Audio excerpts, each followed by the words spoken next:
So when you start the render pump machine, you first flush through the water that's in the pipe to make sure the pipe is lubricated before then the mix coming out that you see there. These render pumps, they're fantastic, but they can be a little temperamental, so you do need to treat them with a lot of love and care. And you can see I'm applying the scratch coat here over the existing brick, but it is in such an old wall. As we were removing the render, the bricks are quite soft, so it is quite significantly damaged, which means it requires a heck of a lot of deep filling, which is what we're doing in this scratch coat. Because what you don't want, one of the problems with the render that we removed was the scratch coat was thin and the top coat was thick. Now this is the absolute opposite of what you want. I mean, ideally you want them both the same, but if anything, you pack out with the scratch coat, and then you want a nice even coating for the top coat. I like a good 8mm top coat at least, really, ideally. And you can have 10, 12, 14mm base coat if needed, or if you need to do more, then you have to do some dubbing out. This certainly was thicker in places, and you'll see there, after I sprayed it, Chris ruled it off, and there's hollers. It's quite common. So I've just gone back and I'm filling all the hollers now. Another great thing about this pump is it does allow you, certainly in my experience, to put a thicker coat of render over it. Because when you apply it with a metal trowel, the action of rubbing a metal trowel over the render can sometimes wet it up and make it a bit more challenging, especially sort of to try and deep fill the top edges of a wall. Whereas this, because it's blasting it at such force, it seems to hold very well and does allow you to put a nice thick even layer all over the wall. So I'm a big convert for the spray render. And you can see here it's just making such light work of it as well. So that's about 5 bags of render used just on that section. We've got another full machine load ready to go. You see now Chris was applying the render mesh. So he's got the render. This is a reinforcement mesh. This is massively help prevent cracking, movement. It increases strength, not that it needs it on this particular one because it's such a solid wall. And then a crucial key. So you can see it's all been scratched beautifully there. How many bags is that? I don't even remember, like 20, 25. 25 bags, nice. That's the scratch. It's quite thick, so we've had to build it out nice and flat so that the final coat, very important, is a nice even thickness. And then you see the expansion there, broken it up for rising damp. Oh, it's a bit blurry, but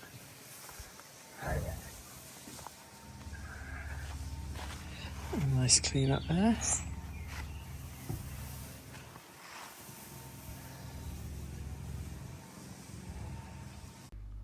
Okay, this is the next day, and it's dried beautifully. It's still got, it's not completely dry. You don't want it to go completely dry, but it is now fully hard and ready to take the next coat. But first things first, the site is looking quite messy at this point, and it was getting a bit on top of me, so a big cleanup is in order first, so we can actually have some room to work properly. So as I am starting clearing all the rubble away, this is all the render that we hacked off earlier. Chris is prepping the wall there, and Ethan, like a finely tuned machine, is getting the render pump ready to go. So you can see Chris giving the wall another blow with the little DeWalt blower there. That's really useful for just getting any little dust. It just helps with the adhesion of the next coat, that little bit. It's also a very warm day today, so we're going to get that wall hosed down, which Chris is doing now.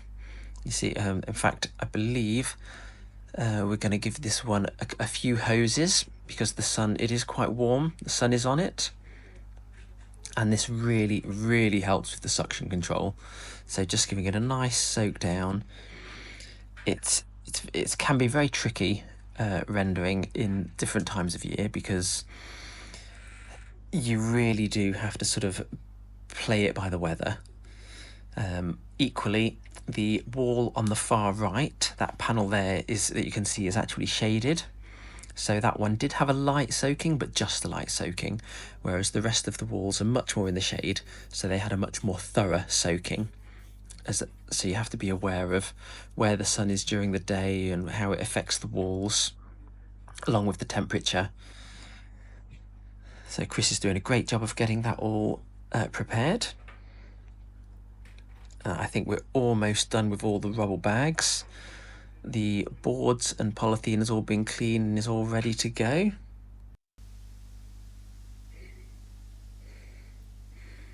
Need another last soak. I think we are very nearly ready to get the pump out and start spraying. And I did, of course, mean soak down the walls that are in the sun, not the shade. I do love a good time lapse. There was probably a good hour's sort of clean up and set up this morning on this one. And you see I've got the hose there ready to go. Just popping the 12-inch nozzle for the base coat, the same as yesterday. And we are looking ready to go. So this is our setup. So this machine will take 45 litres, which is 3 25-kilogram bags at a time. So we'll mix up 5 bags in this tub. And then by the time this is loaded and turned on, that will give me time to actually get some coverage. And then Ethan will have emptied all 5 bags into that drum. And then mix up another 5 straight away. Yep. And if Ethan's quick enough, which he is now, he can pretty much keep me supplied the whole time. Albeit it's a bit fun, isn't it, Eth? Yeah, especially in this heat. It is a warm day today. A warm, warm day. What a view. Okay. All right. Now we've got a bit in the mixer. I'm going to turn the machine on. I'm using the 12mm nozzle. You see there, 12mm nozzle, which works a treat because it's the base coat. It's a heavy base coat. I would go probably 10 for the thin coat render system base coat. This is the one coat render base coat, just to build it out. Let's crack on. So you can see straight away I'm starting in the far right corner, and that is because with render, if you're right-handed, you always start on the right-hand side.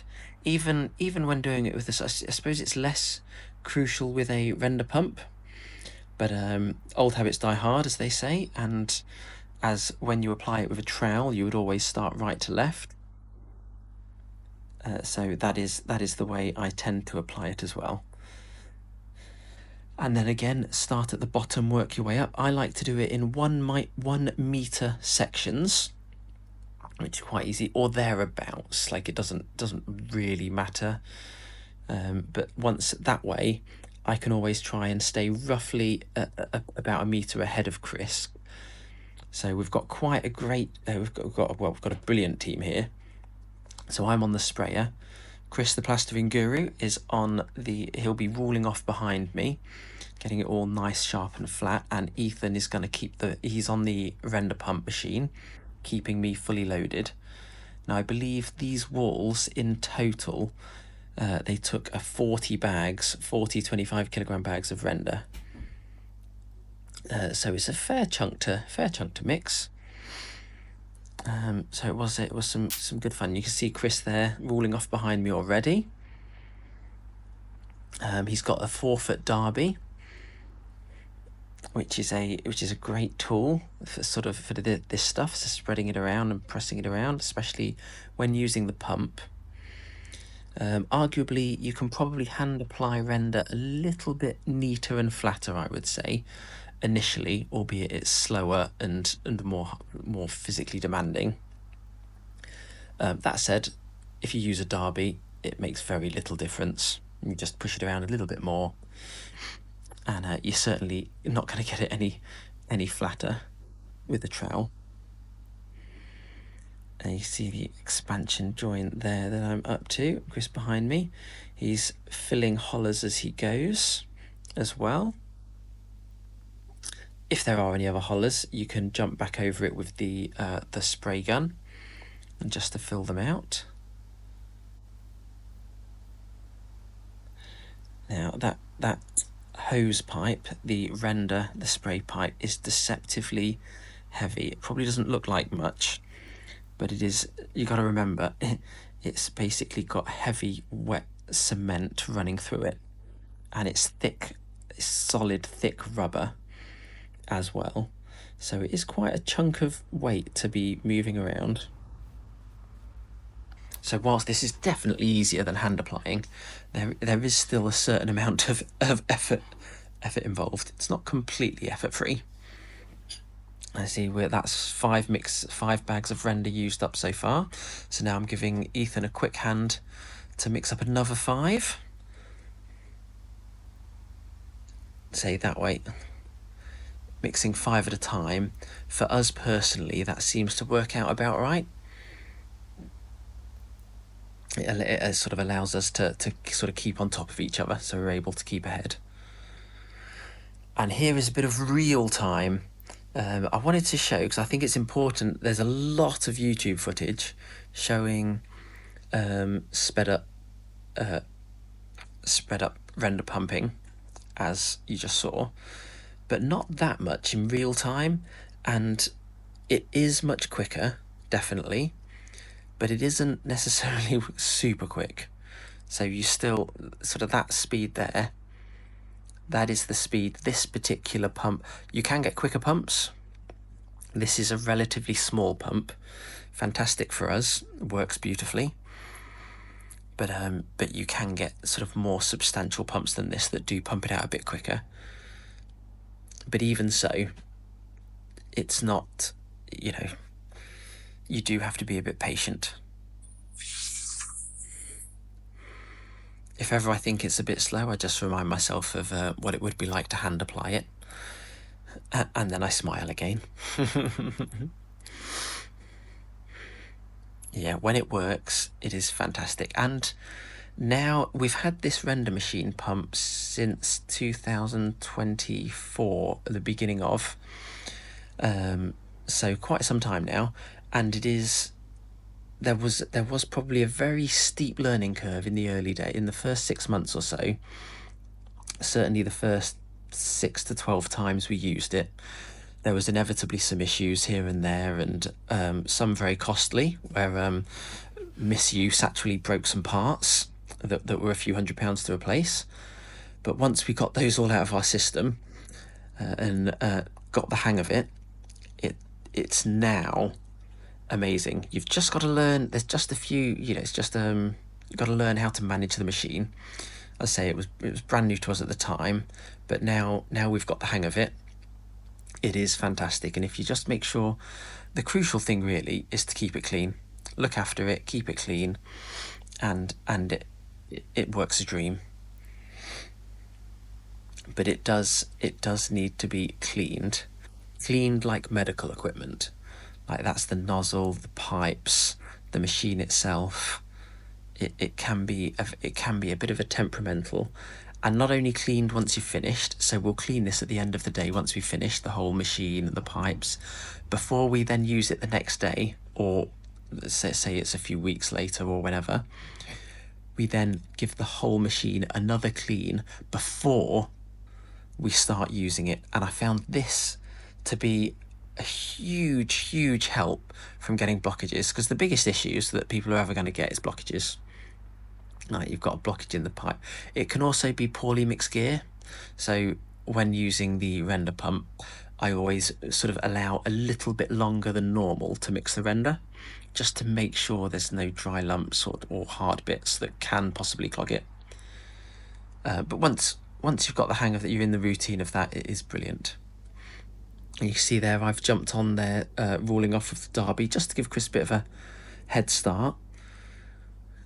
It's not, you can see all the hollers there where it's not completely flat, but I'm just basically leveling out the render a little bit for him. He's actually got his big 6 foot straight edge out there on that one, which is great.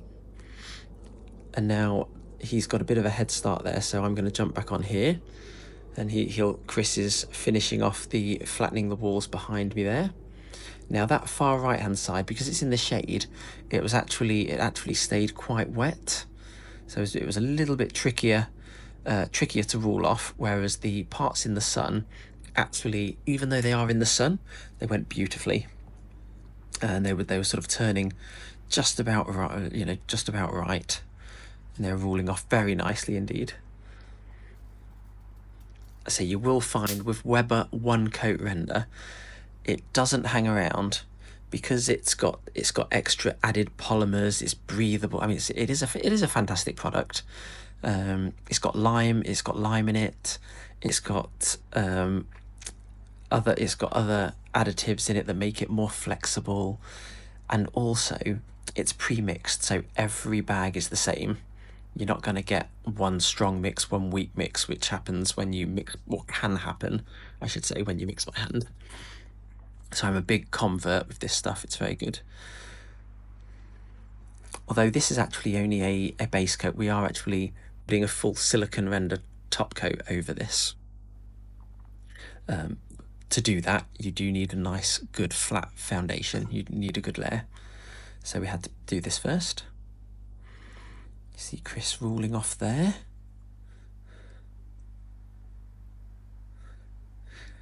It's getting there. Now, because this wall is such an old wall, albeit 2 sections of it are new, it had quite a significant sort of bow in it. Nothing we couldn't get over, but it wasn't what you might think of as a straightforward flat wall. But that said, we've got it really well. And we're spraying it on nicely there. Again, deep filling the top. Beautiful. I love it at this speed. It just looks so so easy. This is probably 3 hours in. So it really is, whilst yes, it is labor intensive, when you're on it, it is all go, and there is a bit of prep work involved as well, but it is relatively quick, which I do love. Feels much more efficient.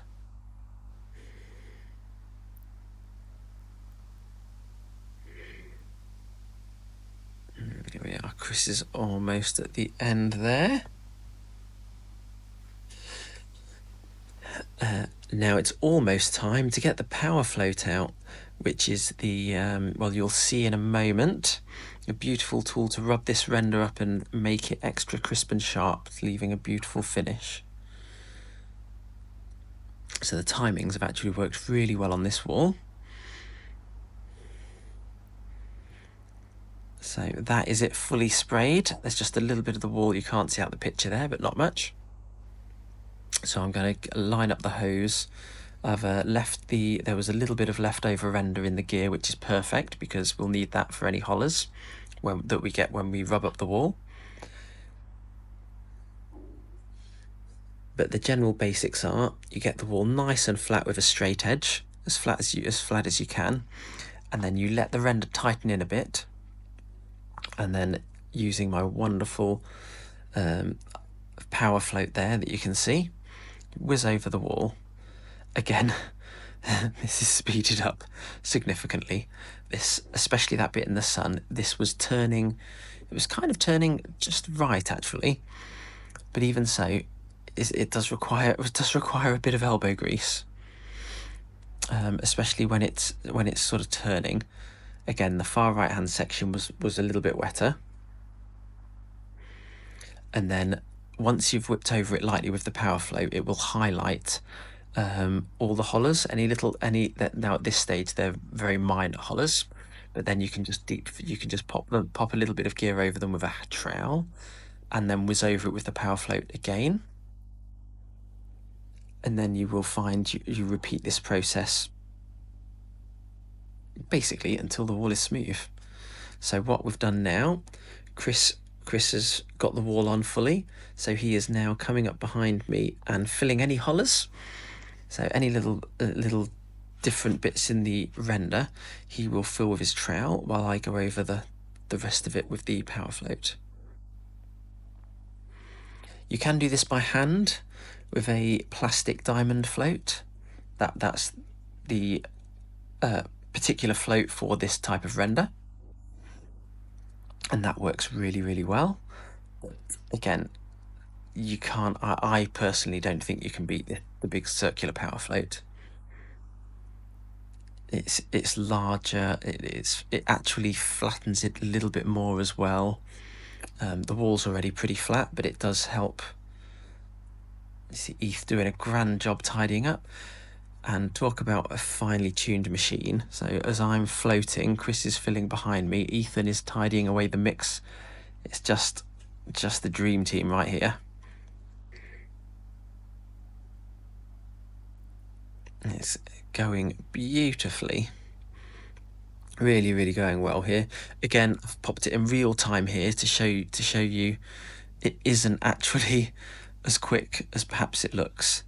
I think this is probably 3 hours ish, 3.5 hours, something like that in. So it is quick, but it's not lightning quick. Certainly not quite as quick as it may appear on the screen.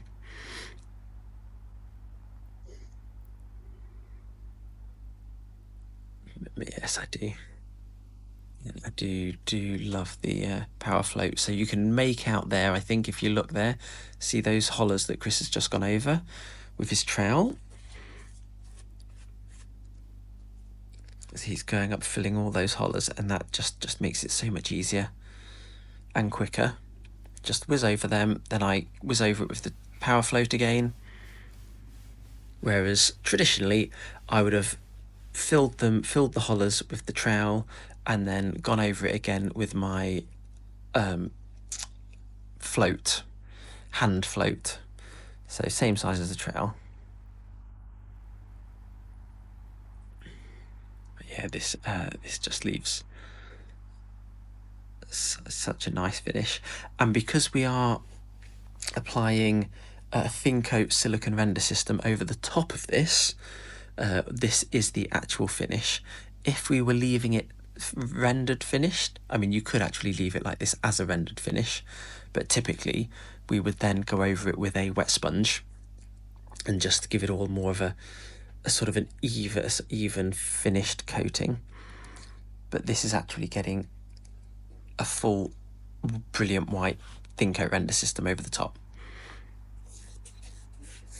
You can see now we're nearing the end. Still a few hollers. You do find, or at least I certainly do with this, to get it nice, you do end up going over the wall a few times with the power float. And then what I like to do as well, I'll go over it all once I've gone over the whole wall and gotten all the hollers. I will then just check it over again, because it's very easy, especially if you're on decent size areas. I find it's very easy to miss little bits. Or what can happen is one area's in the shade, it's a little bit too wet, so then you have to go back to it. And that's what's happened on this wall. So on the far right hand side, that's a lot wetter than the rest of it. So what you will find, I will be heading over back to that side once I've finished this wall. and just to check it all over. But you can see how well that's coming. It's really starting to look good there.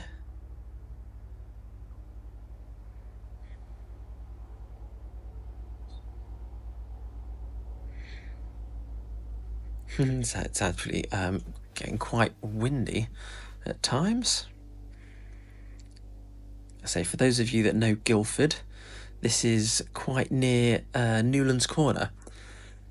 So as the customer was telling me, they've kind of got their own weather system up there. But we've been lucky enough to have very glorious weather so far, beautiful weather. But we have been warned it is quite interchangeable. You see I'm getting over that corner now, that's dried, that's pulled in nicely, I should say. And then around the electrical cable. Again, once that's gone hard, we'll refix that electrical cable back to the wall. And that is almost ready for the tidy up. So I do like to give this all a good clean. It's much easier to clean up render as you go. So I'm scrubbing it. I've just got a little bit on the tiles. Luckily, they brush off quite easily with a little. If you do get a bit of render on a tile or a concrete, a wire brush is ideal.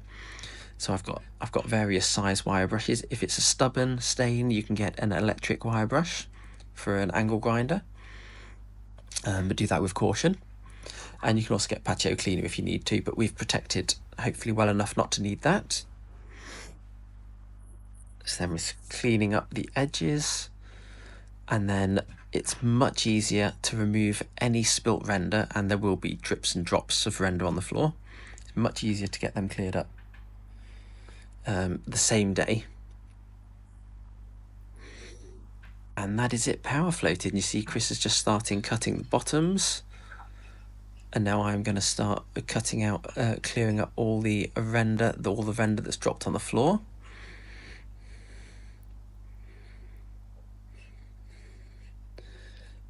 And that is just checking the wall one last time. And it is a very warm day, so what I'm going to do, it is gone firm. I'm just checking to make sure it's dry enough, but I'm going to hose it all down with a mist setting. So when it is a hot day, it is a good idea to help prevent cracking, because if the render dries out too quick, it can be prone to hairline cracks and movement, so you just need to be a bit aware. So I've given it all a good soak, and I gave it another soak before we left as well. Again, just on a mist setting, you don't want to hammer the render, just in case it weakens the mix, but a light mist will do it the world of good. And now just a final proper clean up there. So I like to scrape the boards, pull them back, clean the edges, sweep the tarpauling, get it all nice and clean. It just makes it makes the next step so much easier. Don't forget to like and subscribe if you've enjoyed this or found this useful in any way. I do love to help people or educate people or answer any questions you might have. So do feel free to pop me a comment. Happy to answer them. And that is the end of this particular day. I mean, there's still lots more to do at this property. As I've mentioned in previous ones, there's about 360 square meters of this. So this is just a small section of what we will be doing. But I thought it would be nice to show a nice, simple, clear section of the render.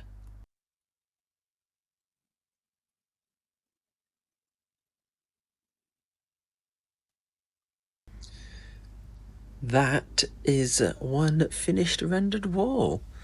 Now it's still obviously quite wet, and we've sprayed it a bit, so it might look a little bit on the patchy side, but that is all flat and sharp and straight, and once that dries, that will look beautiful, even though it'll actually be getting sprayed with render top coat silicone. But that has gone beautifully. I'm very, very happy there. Good tidy up. And I've said it before and I will say it again and many more times. What an amazing view